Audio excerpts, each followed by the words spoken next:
नमस्कार, बहुत बहुत स्वागत है आपका हमारे इस विशेष कार्यक्रम संसद के समक्ष मुद्दे में। मैं हूं निखिल सिंह और संसद का शीतकालीन सत्र 1 दिसंबर से 19 दिसंबर तक चलेगा। कुल 15 बैठकें होंगी और सरकार इस दौरान लगभग 10 नए विधेयक लाने की तैयारी में है, ऐसी बात सामने आई है। माना यह जा रहा है कि इनमें निजी क्षेत्र के लिए परमाणु ऊर्जा क्षेत्र खोलने, उच्च शिक्षा आयोग के गठन और कॉरपोरेट और कैपिटल मार्केट से जुड़े महत्वपूर्ण कानूनों में संशोधन जैसे बड़े कदम शामिल हो सकते हैं। लेकिन सत्र सिर्फ विधायी एजेंडे तक सीमित नहीं है। राजनीतिक तापमान पहले से ही चरम पर है। तृणमूल कांग्रेस, डीएमके और समाजवादी पार्टी ने मतदाता सूची के विशेष गहन पुनरीक्षण यानी एसआईआर का खुलकर विरोध किया है और लगातार यह विरोध सामने आया है। मॉनसून सत्र की तरह यह मुद्दा फिर से टकराव की वजह इस सत्र में भी बन सकता है। सरकार वंदे मातरम की रचना के 150 वर्ष पूरा होने पर विशेष चर्चा की तैयारी कर रही है, ऐसी बात सामने आई है। वहीं राजधानी दिल्ली के प्रदूषण संकट पर बहस की मांग भी राजनीतिक माहौल को गर्म कर सकती है। तो कुल मिलाकर यह सत्र विधायी एजेंडे बनाम विपक्षी तेवर और सरकार की विकास प्राथमिकताएं बनाम विपक्ष के सवाल के बीच जबरदस्त रणनीतिक टकराव वाला दिखाई दे रहा है। तो आज अपने इस कार्यक्रम के जरिए हम जानने की कोशिश करेंगे कि कौन से मुद्दे इस शीतकालीन सत्र पर सबसे अधिक हावी होंगे, कौन से मुद्दे छाए रहेंगे और सरकार और विपक्ष किस रणनीति के तहत मैदान में उतर रहे हैं और देश किन बहसों से प्रभावित हो सकता है। हमारे साथ मौजूद है विशेष मेहमान, उनसे हम आपका सबसे पहले परिचय करा दें अपने इस कार्यक्रम में। हमारे साथ सिद्धार्थ यादव, बीजेपी के प्रवक्ता, जुड़े हुए हैं। सिद्धार्थ जी, बहुत स्वागत है आपका। तहसीन पूनावाला, राजनीतिक विश्लेषक, हमारे साथ जुड़े हुए हैं। तहसीन जी, स्वागत है आपका। तहसीन जी कांग्रेस के विचारों के समर्थक माने जाते हैं, तो उम्मीद है कि वो उनका पक्ष भी रखेंगे। और साथ ही साथ निवान शर्मा, जो कि प्रवक्ता है आम आदमी पार्टी के, वो हमारे साथ जुड़े हुए हैं। निवान जी, बहुत स्वागत है आपका भी। तो चर्चा की शुरुआत करते हैं। सबसे पहले सत्ता पक्ष की बात करें। सबसे ज्यादा जिम्मेदारी ऐसा माना जाता है कि सत्ता पक्ष की होती है, तो सिद्धार्थ यादव जी, आपसे अगर शुरू करें, क्या एजेंडा है इस बार के शीतकालीन सत्र में और जो 10 विधेयक जिनकी बात कही जा रही, क्या प्राथमिकताएं हैं उसकी, किस तरह से उनको देखते हैं कि ये जो 10 विधेयक हैं वो इस सत्र की प्राथमिकता होंगे? निखिल जी, बहुत बहुत धन्यवाद मुझे अपने शो पे शामिल करने के लिए। निश्चित तौर पर सदन का कोई भी सत्र हो, वो देश के लिए एक बहुत महत्वपूर्ण सत्र रहता है, क्योंकि है जहां पर जनता से जुड़े हुए विषयों को लेकर के उठाया जाता है, जनता की सुगमता के लिए कानून बनाए जाते हैं और देश को सुचारू रूप से चलाए रखने के लिए कार्रवाई की जाती है। सरकार इस सत्र के अंदर भी कई महत्वपूर्ण बिल्स को लेकर के आ रही है। आपने उन बिल्स का उल्लेख किया। सरकार कॉर्पोरेट लॉज अमेंडमेंट बिल को लेकर के आ रही है, सेबी के अमेंडमेंट बिल को लेकर के आ रही है, इंश्योरेंस लॉज के अमेंडमेंट बिल को लेकर के आ रही है, एटॉमिक एनर्जी के अमेंडमेंट बिल को लेकर के आ रही है। ऐसी महत्वपूर्ण बिलों के बीच में जिनका कोर एजेंडा या कहा जाए कि मूल भावना ईज ऑफ डूइंग बिजनेस और ईज ऑफ लिविंग, दोनों ही बातों को प्राथमिकता देते हुए भारत जिस प्रगति की राह पर आगे बढ़ रहा है, वो राह और आगे बढ़ सके, ये ऐसा हमारा एक एजेंडा है। और दो जो हमारे पुराने पिछले सेशन के जिन पर पारित होना है, जो सेलेक्ट कमेटी के पास भेजे गए थे, ऐसा एक जन विश्वास बिल और दूसरा इंसॉल्वेंसी एंड बैंक्रप्सी कोड के जो अमेंडमेंट का बिल था, स्टार्टअप्स को सुगमता देने के लिए और जन सामान्य को सुगमता देने के लिए, ये भी सरकार की प्राथमिकता पे है। पर जिस बात को लेकर के हम हर सत्र से पहले देखते हैं कि कहीं ना कहीं जहां सदन में चर्चा होनी चाहिए या सदन में जहां जितने भी चुने हुए प्रतिनिधि हैं या चुनी हुई पॉलिटिकल पार्टियां हैं, उनको ज्यादा से ज्यादा जन विश्वास के मुद्दों पर बातचीत करनी चाहिए। हम आशा करेंगे कि पॉजिटिव नोट पे ये सत्र शुरू हो और किसी प्रकार का सदन को हॉस्टेज बनाने का या किसी प्रकार का अपना एजेंडा फैलाने का ऐसा एक प्रयास ना किया जाए तो ज्यादा बेहतर रहेगा। जी, तहसीन पूनावाला जी, आपने सुना, जाहिर तौर पर सभी कह रहे हैं कि भाई सकारात्मक होना चाहिए और जिस तरह से संसद जो है वो चलती है, लोगों के प्रश्न उठाए जाते हैं, आम जनता की जी, बात सामने आती है। लेकिन किस तरह से आप राजनीतिक रूप से इस सत्र का आकलन करेंगे और अगर हम कांग्रेस की नीतियों और उसकी बात करें तो कैसे देखते हैं, एक कांग्रेस के समर्थक के तौर पर आप इस शीतकालीन सत्र को, क्या एजेंडा रहेगा कांग्रेस का? अव्वल तो आपके शो में मुझे शिरकत करने का मौका मिला, इसलिए आपका शुक्रगुजार हूँ। 2 या 3 चीजें मैं रखकर फिर बिल्स पे चर्चा करूंगा, उन बिल्स जिनका उल्लेख आपने किया। पहली बार ऐसा हुआ है भारत के इतिहास में कि जो सरकार है वो डिबेट से भागती है। सरकार पूरी कोशिश करती है कि पार्लियामेंट नहीं चले। मुझे आज स्वर्गवासी सुषमा स्वराज जी के वो शब्द याद आते हैं कि पार्लियामेंट चलाने की जिम्मेदारी सरकार की होती है, हाउस जो होता है विपक्ष का होता है। लेकिन सरकार सब पार्लियामेंट चलाने ही नहीं चाहती, वो चाहती नहीं कि चर्चा हो महत्वपूर्ण मुद्दों के ऊपर। मुझे लगता है जो 2 या 3 बहुत महत्वपूर्ण मुद्दे हैं और फिर जो बिल्स आए उन पर मैं बात करूं। एक है कि हाई इन्फ्लेशन, जो सीएमआई का डेटा ने बताया कि इन्फ्लेशन ऑलमोस्ट अर्बन इंडिया में 20% है।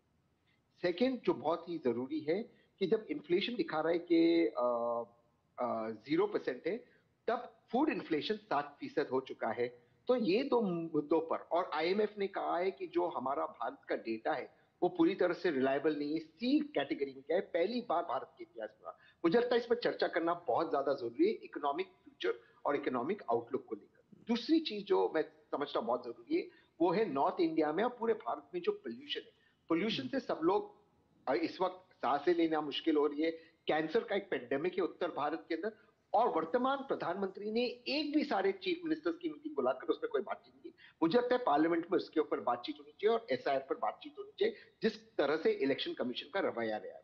जो बिल्स की बात की है और जिक्र किया आपने, स्पेशली एटॉमिक बिल जो लाने की बात हो रही है, क्योंकि इसके ऊपर जो मेन मुद्दा है कि एटॉमिक पावर एनर्जी हमारी बढ़ाना है, और मैं एटॉमिक एनर्जी का समर्थक हूं।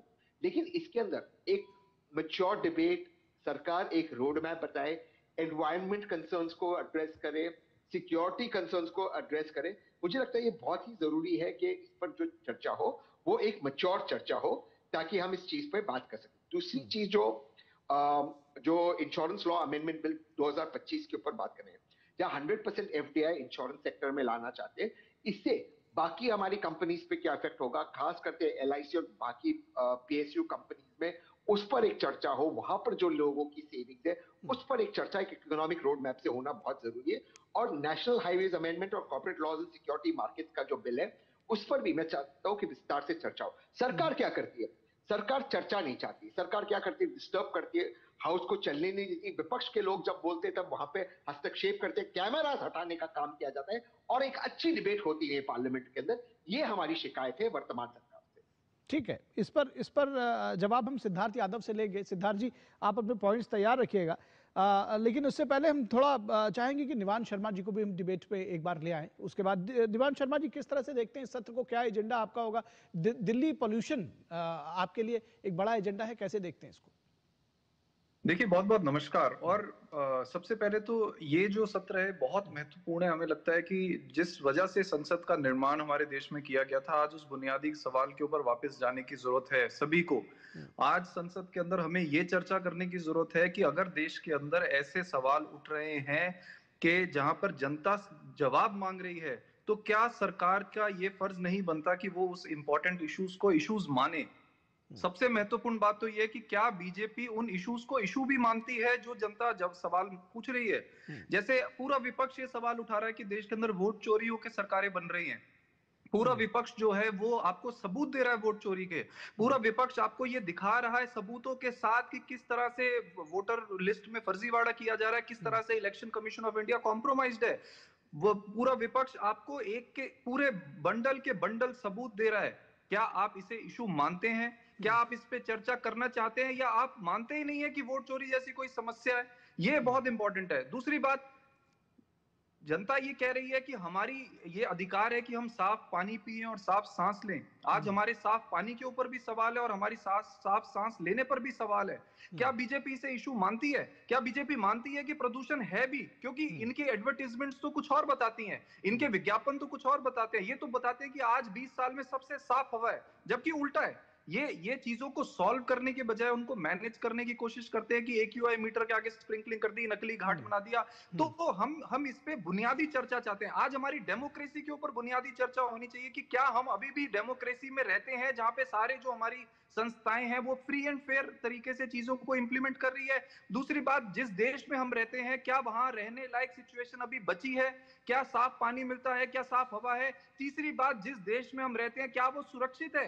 नेशनल सिक्योरिटी के ऊपर चर्चा होनी चाहिए कि नहीं होनी चाहिए? क्या सरकार मानती है कि नेशनल सिक्योरिटी एक बड़ा इशू ठीक है? है, हमारे ठीक देश है, में लाल किले के ऊपर कोई आके बम फोड़ जाता है, क्या ठीक है, नेशनल सिक्योरिटी के ऊपर चर्चा होनी चाहिए कि नहीं?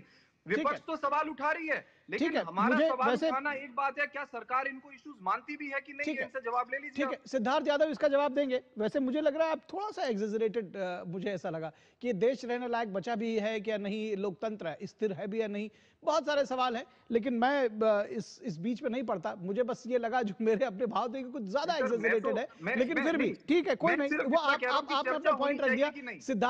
सिद्धार्थ यादव हमारे ख्याल से तैयार होंगे इन सारी दोनों लोगों की बातों का जवाब देने के लिए। सिद्धार्थ, मैं निखिल आप जी बताइए। मैं बहुत सारे दोनों सवाल हैं, सरकार डिबेट से भागती है, सरकार इश्यूज को इश्यूज नहीं मानती, इस तरह के सवाल उठे हैं। मैं दोनों बातों का जवाब देता हूँ। जी, पहली बात तो इतनी बड़ी आयरनी मुझे नहीं लगता कि हो सकती थी। संसद में चर्चा होने जा रही है और देश में लोकतंत्र बचा है नहीं बचा है ये प्रश्न है। लोकतंत्र नहीं बचेगा तो संसद सत्र नहीं चलेगा, चर्चा नहीं होगी, पक्ष विपक्ष का वाद विवाद नहीं होगा। यहाँ पक्ष विपक्ष का वाद विवाद अच्छा हो, बिल पेश किए जा रहे हैं, देश में बहुत अच्छा लोकतंत्र है, स्वस्थ लोकतंत्र है। आपने शायद लोकतंत्र की हत्या जिस समय में हो रही थी, इमरजेंसी लगाया गया था, वो समय कालखंड आपको याद नहीं होगा, और आज अपनी हार की हताशा में आप देश के लोकतंत्र को भी गरियाना चाहते हैं। मुझे लगता है कि इन बातों से बचना चाहिए, पहली बात।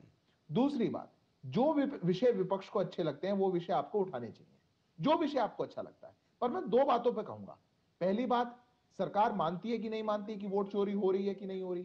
सरकार को लगता है कि नहीं लगता? सरकार वोट चोरी पर चर्चा कराएगी नहीं कराएगी? अरे वोट चोरी को लेकर के आपने जो एक झूठा भ्रम और झूठा नैरेटिव सेट करने की कोशिश करी, उसमें तो एक बात बिल्कुल स्पष्ट हो चुकी कि देश की सुप्रीम कोर्ट जब किसी विषय को इतनी स्पष्टता से कह रही हो, और सुप्रीम कोर्ट आपको कह दे रही हो कि जब आप जीत जाते हैं तब कोई दिक्कत नहीं होती, हार जाते हैं तो दिक्कत हो जाती है, और जिस पर एक कॉन्स्टिट्यूशनल मैंडेट के तहत एक कॉन्स्टिट्यूशनल एजेंसी को जो काम करना हो, आप सदन में क्या चर्चा करना चाहते हैं? अपने प्रोपेगेंडा की? अगर ये विपक्ष चाहे कि हम एसआईआर को लेकर के या वोट की अपने प्रोपेगेंडा को लेकर के, जहां हम सड़कों पे हारे, हम सुप्रीम कोर्ट में हारे, अब हम सदन को भी हॉस्टेज बना देंगे और कोई बिल वहां पारित नहीं होने देंगे, तो मुझे लगता है कि ये लोकतंत्र के लिए घातक स्थिति है। तीसरी बात, जो हमारे कांग्रेस पार्टी के साथी भी कह रहे थे तहसीन जी, कि सरकार चर्चा से बचना चाहती है। आप मुझे वो 10 साल में एक दिन बताइए निखिल जी, जब विपक्ष कोई विषय उठा रहा हो और सरकार ने वॉकआउट कर दिया हो, विपक्ष कोई चर्चा को कर रहा हो और सरकार ने हो हल्लड़ करके विपक्ष को रोक दिया हो। और मैं आपको हजारों हजारों इंसिडेंट बताता हूं जहां पर चर्चा चल रही है, विपक्ष के जितने सांसद हैं वो टेबल पे भी चढ़ सकते हैं, वो जो सभापति हैं उन पर कागज भी फेंक सकते हैं, वो नारेबाजी भी कर सकते हैं, वो वॉकआउट भी कर सकते हैं, वो सबको रोक भी सकते हैं। मैं कहता हूं जो विषय अच्छा लगे आप चर्चा करिए, पर जब सरकार चर्चा कर रही हो तो गंभीर और महत्वपूर्ण विषयों पर भागिए मत। आप सरकार को हॉस्टेज, केंद्र के सदन को हॉस्टेज बनाने की कोशिश मत करिए। मैं तो 10 सेकंड लेता हूं निखिल जी, पिछले कितने सत्रों में देखा ऐसे विषय जिनका कोई आधार नहीं था, जो किसी परदेसी की जमीन से निकल करके आते थे, चाहे फिर वो पेगासस का विषय हो, रफाल का विषय हो, सीए का विषय हो, कोई भी विषय, उसको लेकर के आपने देश की सदन को हॉस्टेज बना दिया और ये तय कर लिया कि हम कोई एक मिनट की चर्चा नहीं होने देंगे, करोड़ों रुपए जो देश के टैक्स पेयर्स का सदन को चलाने में लग रहा है उसको बर्बाद करेंगे। ये देश के लोकतंत्र के लिए ठीक नहीं है। बिल्कुल ठीक कहा आपने कि सरकार की जिम्मेदारी है कि सदन चले, पर विपक्ष की क्या जिम्मेदारी है कि ना चलने दे? ये तो जिम्मेदारी आपकी नहीं हुई। स्वस्थ लोकतंत्र के अंदर दोनों पक्षों को एक साथ आना है। मैं फिर से कहता हूं, हम बड़े ऑप्टिमिस्टिक हैं, स्वागत करते हैं जितने बिल सरकार पेश कर रही है, और जो विषय आपको अच्छे लगे, सदन में हर विषय के लिए अपना एक स्थान है, अपना एक समय है, आप बिल्कुल उठाइए, नियम के अनुसार चलिए, सदन को सार्थक रूप से चलाइए, सरकार बिल्कुल आपका साथ देगी। ठीक ठीक। तहसीन पूनावाला जी ये कह रहे हैं कि दरअसल सदन को तो आप लोग होस्टेज बना लेते हैं, और तमाम सारे विषय ऐसे हैं जो सरकार विधेयक लेकर आई है, वो भी जनता के हित के लिए लेकर आती है, उन पर आप चर्चा कई बार नहीं करते, उस दौरान आप दूसरे ऐसे विषय उठाते हैं जहां पर सदन को होस्टेज करने की कोशिश करते हैं।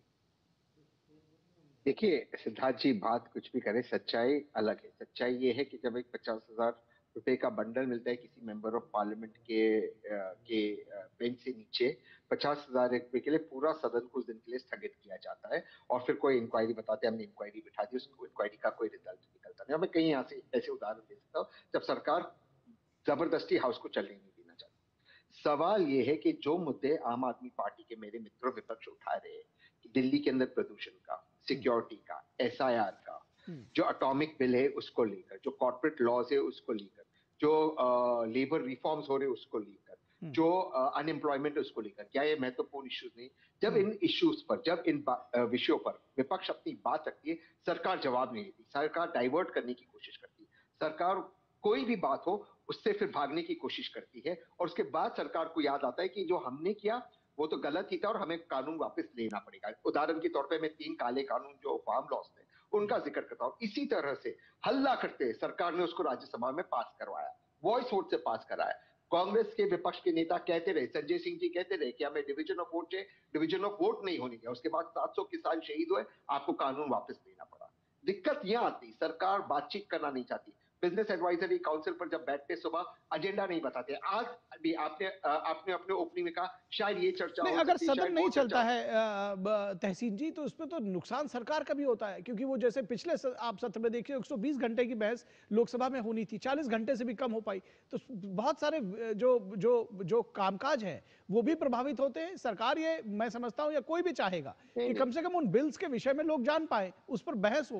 तो वो बहस तो हमेशा ये दिखता है कि भाई सदन जो है वो विपक्ष ने स्थगित करा दिया किसी और विषय पर। मान लीजिए इस विषय में अगर कॉर्पोरेट मामलों पर अगर चर्चा हो रही है, अगर आप उस दौरान कहेंगे नहीं अभी पहले सारे काम रोककर एसआईआर पर कराओ, क्योंकि पहले के जो सत्र हैं उसमें हमने यही देखा है, तो जो हो रहा है वो हो जाने दीजिए। आप वाले पर भी आप उस पर जो भी कानून सम्मत हो वो भी करा लीजिएगा। वो तो कह रहे हैं कि सारे विषयों पर बात करेंगे।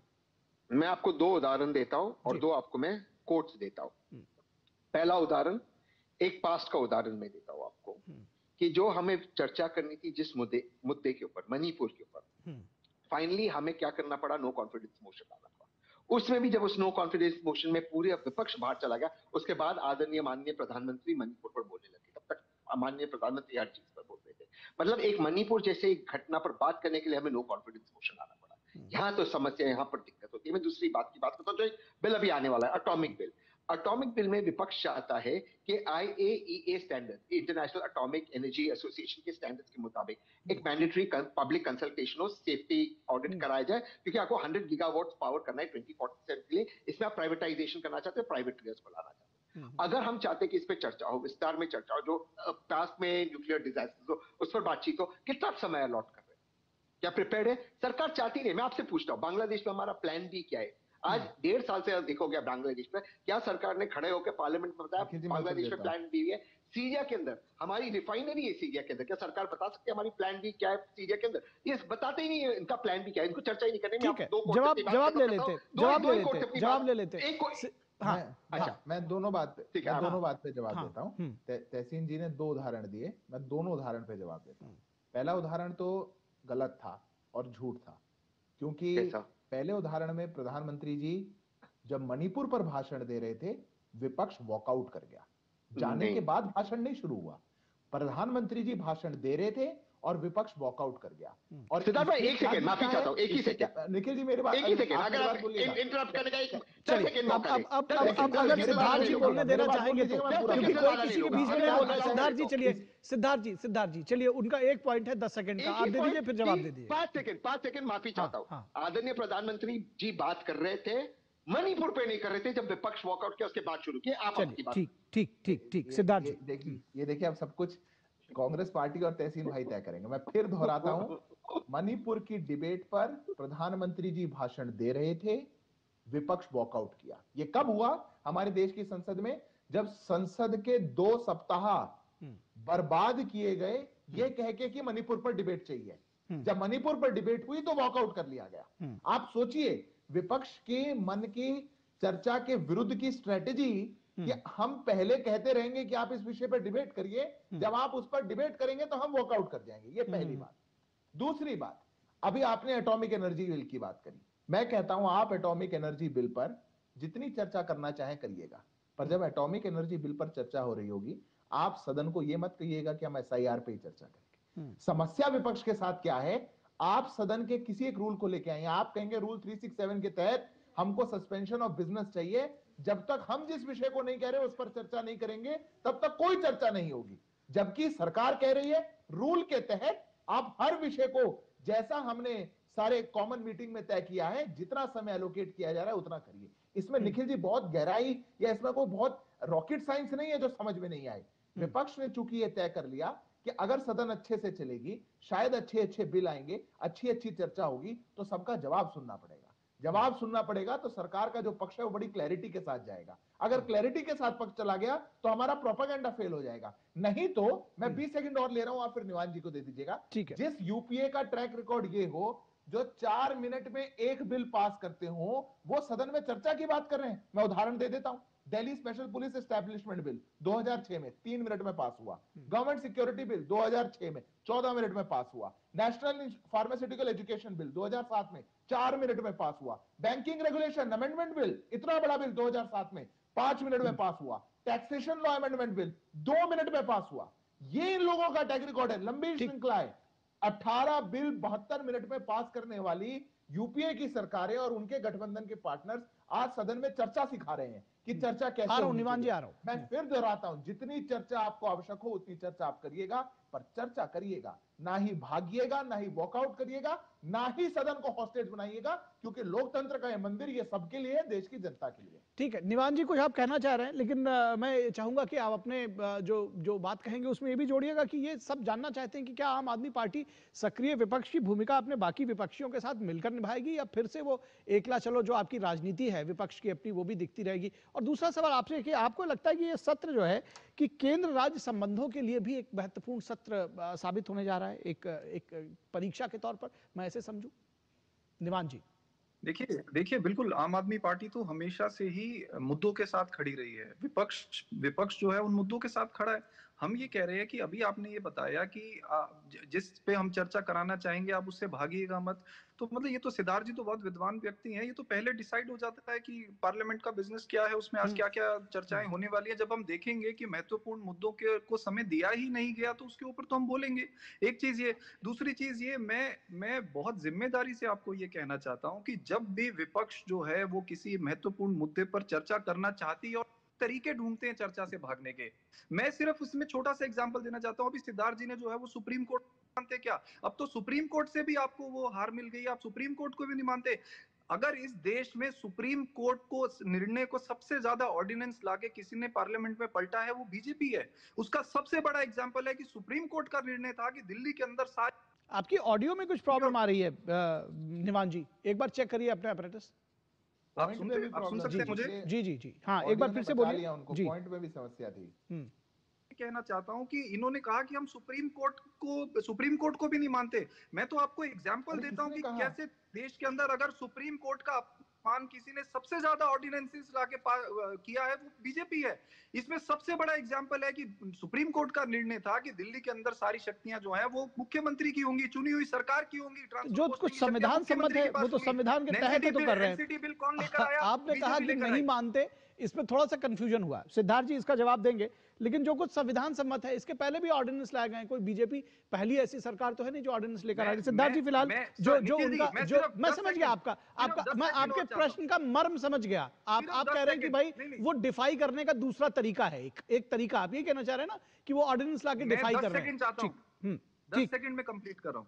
हाँ। मैं ये कहना चाहता हूं कि बीजेपी संसद को नहीं चलाना चाहती है, ये तानाशाही से चलाना चाहते हैं। आप बता दीजिए 10 साल में एम्प्लॉयमेंट पे कितनी चर्चा कराई इन्होंने, विमेन सेफ्टी पे कितनी चर्चा कराई, इन्फ्लेशन पे कितनी चर्चा कराई, पर कैपिटा इनकम पे कितनी चर्चा हुई, जीडीपी पे कितनी चर्चा हुई। आज हमारे देश में 80 करोड़ लोगों को जवाब ले लेते हैं। दिया जा रहा है, कितनी चर्चा हुई, किसानों पे कितनी चर्चा हुई, कोई चर्चा करने में इंटरेस्टेड नहीं है। ये ऐसे ये अगर आप बताते तो मैं उनसे जरूर कहता कि 10 वर्ष का, पिछले 11 वर्ष का डेटा लेकर आए कि इन विषयों पर कितनी चर्चा हुई। फिलहाल सिद्धार्थ यादव जी जो अपनी स्मृति पर आधारित होगा वो बताएंगे, मुझे ऐसी उम्मीद है। निखिल जी चर्चा तो हमारे सामने है। किसानों के जितने बिल आए उसमें किसानों पर चर्चा हुई, रोजगार के जितने बिल आए, जितनी पॉलिसीज आई उसमें रोजगार पर चर्चा हुई।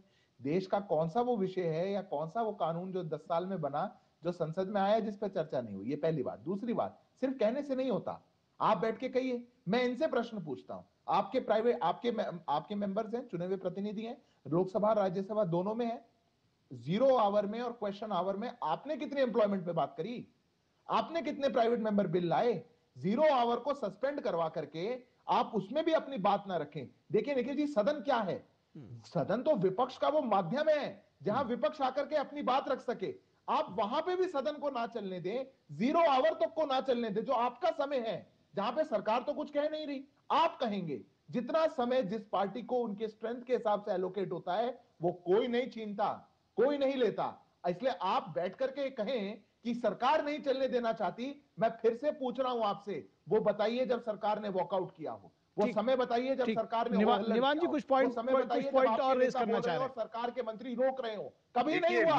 ठीक, उल्टा निवान है। जी कोई पॉइंट, सिद्धार्थ जी निवान जी कोई पॉइंट ऐड करना चाह रहे हैं, उनका भी एक सवाल ले लीजिए। आम आदमी पार्टी ने हमेशा जब उनको मौका मिला है, हमने युवाओं की बात करी है, हमने महिलाओं की बात करी है, हमने पिछड़ों की बात करी है, हमने एजुकेशन और हेल्थ की बात करी है, कितने जब मौका प्राइवेट मिला। मेंबर बिल लाया, सर वो आप तो बताइए, सभी क्या करते करो? हैं, वो नंबर तो बताइए। सारी पार्टियां कर रही है, वो कौन कह रहा है कि हमने सुनिए, नहीं सुनिए, किए। मेरी एक बात कंप्लीट कर रहा हूं। मैं ये कह रहा हूं कि बीजेपी जो है और आम आदमी पार्टी में फर्क क्या है? ये किसानों का बिल लाते हैं, किसानों से बिना पूछे, ये युवाओं का बिल लाते हैं, युवाओं से बिना पूछे, फिर युवाओं को मजदूर बना के इजराइल भेज देते हैं। उसके बाद ये महिलाओं के लिए बिल लाते हैं, महिलाओं से बिना पूछे, ये डॉक्टर्स का बिल लाते हैं, डॉक्टर से बिना पूछे। मुझे लग रहा है कि ये थोड़ी हर बिल राजनीतिक अपनी चर्चा हो मर्जी गई। से हम लोगों के संसद ऊपर के थोपना समक्ष चाहते हैं। मुद्दों पर बात कर रहे थे। निवान जी बिल्कुल इसको अदरवाइज मत लीजिएगा, मैं चाह रहा था थोड़ी सी स्पेसिफिक चर्चा हो। ये हम थोड़ा वाइड स्प्रेड हो गए, ये चुनावी जनसभा वाली बात थोड़ी सी हो जाती है। सिद्धार्थ जी आपके पास मैं चाहूंगा 30 सेकंड में वाइंड अप करके, बल्कि एक तहसीन जी का एक सवाल ले लीजिए फिर वाइंड अप करिए। तहसीन जी। देखिए, सिद्धार्थ भाई ने अभी कहा कि विपक्ष हाउस चलने नहीं चाहता और फिर उन्होंने क्वेश्चन आवर की बात की। क्वेश्चन आवर पिछले विंटर सेशन में 19 दिन में से राज्यसभा में केवल 4 दिन चला और लोकसभा में मात्र 10 मिनट। 10 मिनट निखिल जी। सरकार चलाने की जिम्मेदारी, हाउस चलाने की जिम्मेदारी सरकार की होती है, हाउस विपक्ष का होता है। ऐसा मैंने नहीं, आदरणीय सुषमा स्वराज जी ने कहा। ये लोग हाउस को भंग करते हैं, हमारे सवाल उठने नहीं देते। ठीक, जवाब ले लेते हैं, जवाब ले लेते हैं। जवाब ठीक, सर समय आपका पॉइंट आ गया, आपका पॉइंट आ गया तहसीन जी। 17% बिल 5 मिनट से कम में पास किया। ठीक ठीक ठीक, जवाब ले लेते हैं, जवाब ले लेते हैं। सिद्धार्थ जी बहुत जल्दी से जवाब दीजिए। तहसीन भाई, प्रश्न के अलावा ये और बताएं कि अगर क्वेश्चन आवर शुरू हुआ हो और सदन की शुरुआत हुई हो 11 बजे और कांग्रेस पार्टी के सारे सांसद वेल में आ जाएं और हाउस को एडजर्न करवा लें, क्वेश्चन आवर सरकार कौन सी जिम्मेदारी के तहत चलवाए, कैसे चलवाए? क्या हम लोकतंत्र के साथ मजाक करना चाह रहे हैं या हम खुद से झूठ बोलना चाह रहे हैं? हम देश के जिम्मेदार लोग हैं, हम टीवी पे बैठने वाले लोग हैं, हम पे बहुत जिम्मेदारी है। हम आंखों पे हम कौन से आईने को साफ करते रह रहे हैं? हमें शायद चेहरे धूल पर हो, ऐसा भी तो हो सकता है। हम जानते सब कुछ हैं। हमारे पार्टी के सारे नेता सदन शुरू होने के 1 मिनट के अंदर वेल में पहुंच करके नारेबाजी करेंगे और सदन को दिन के लिए एडजर्न करा देंगे और फिर एक सत्र के बाद हम सरकार से पूछेंगे क्वेश्चन आवर में 10 मिनट की चर्चा ही क्यों हुई? ये तो बहुत अच्छा तरीका ठीक है। ये पहली बात। चलिए हम ये मानते हैं कि बीती ताही बिसारी दे, आगे की सुध ले। अब जो पीछे हुआ उसको जाने दें और हम इस बात की उम्मीद करेंगे कि ये जो शीतकालीन सत्र है उसमें सार्थक सकारात्मक चर्चा होगी और जनता से जुड़े हुए मुद्दे, जनता के सवाल उठाए जाएंगे ताकि जो लोकतंत्र को परिलक्षित करता है संसद की कार्यवाही, वो सुचारू रूप से चल सकेगी, ज्यादा से ज्यादा प्रोडक्टिव कामकाज हो सकेगा। और जिस तरह से पिछला मॉनसून सत्र था उसमें बहुत सारा कामकाज बाधित हुआ था, वो इस बार नहीं हो सकेगा और तमाम सारे जो मुद्दे हैं सभी दलों के, वो उठाए भी जाएंगे और जनता के सवाल सुने भी जाएंगे। तो आप सभी मेहमानों का खास मैं धन्यवाद करना चाहूंगा जो आप हमारे साथ जुड़े और इस विषय पर आपने चर्चा की। संसद के समक्ष मुद्दे के इस कार्यक्रम में बस इतना ही। हमारी पूरी टीम को दीजिए इजाजत। नमस्कार।